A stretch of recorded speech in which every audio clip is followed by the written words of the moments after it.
Mental आदमी, abnormal आदमी इस वक्त पाकिस्तान की जुडिशरी का हेड बना बैठा है। ये उसे नजर नहीं आया।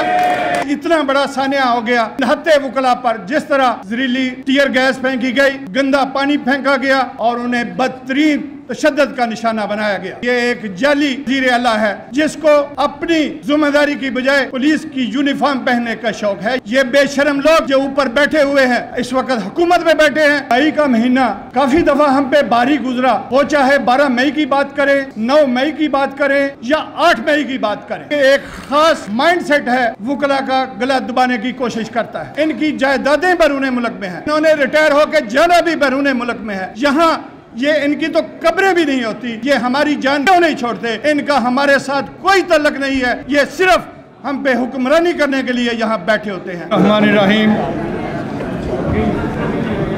President Lahore high court bar जनाब हसन नज़ीर भट्ट साहब और cabinet Lahore high court bar Munir भट्टी साहब, प्रेसिडेंट लाहौर बार कामरान बशीर मुगल साहब व दीगर अकाबरीन व मोअज़्ज़ज़ मेंबरान बार, अगर हम थोड़ा सा गौर करें तो मई का महीना काफ़ी दफ़ा हम पे भारी गुजरा, वो चाहे 12 मई की बात करें, 9 मई की बात करें या 8 मई की बात करें। ये एक हम महसूस करते हैं कि एक ख़ास माइंड सेट है जो हमेशा वकला का गला दबाने की कोशिश करता है। हम ये महसूस करते हैं इस वक्त पाकिस्तान में जाली जमहूरियत है, जाली अदालती निज़ाम है।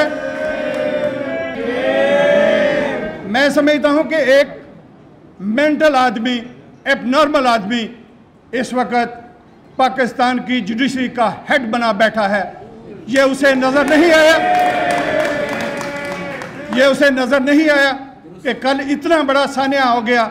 नहत्ते वकला पर जिस तरह जहरीली टीयर गैस फेंकी गई, गंदा पानी फेंका गया और उन्हें बदतरीन तशद्दुद का निशाना बनाया गया और उसके बाद हमारे भाइयों को गिरफ्तार किया गया, जख्मी हालत में उनको गिरफ्तार किया गया। किसी को शर्म नहीं आई कि पाकिस्तान में ये हो क्या रहा है।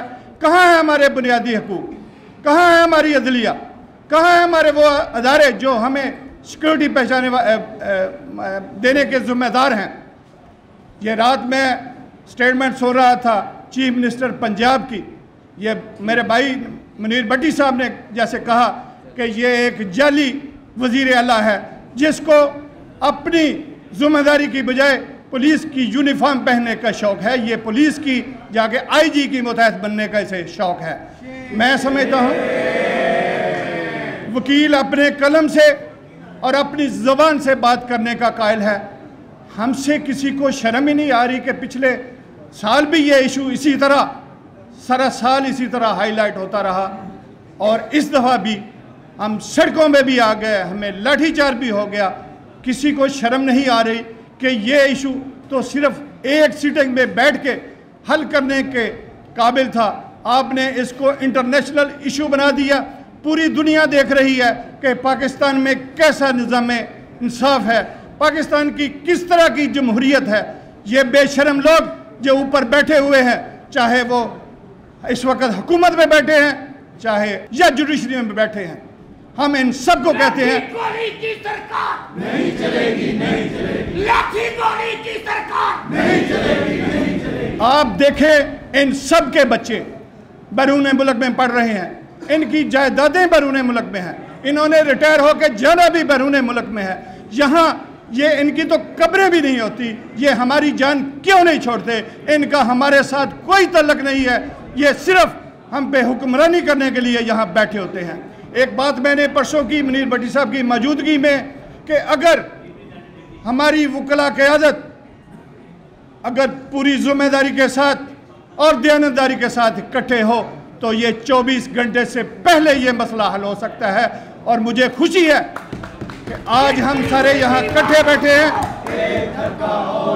गिरती हुई दीवारों को एक धक्का और दो, गिरती हुई दीवारों को एक धक्का और दो, गिरती हुई दीवारों को एक धक्का और दो, गिरती हुई दीवारों को एक धक्का और दो।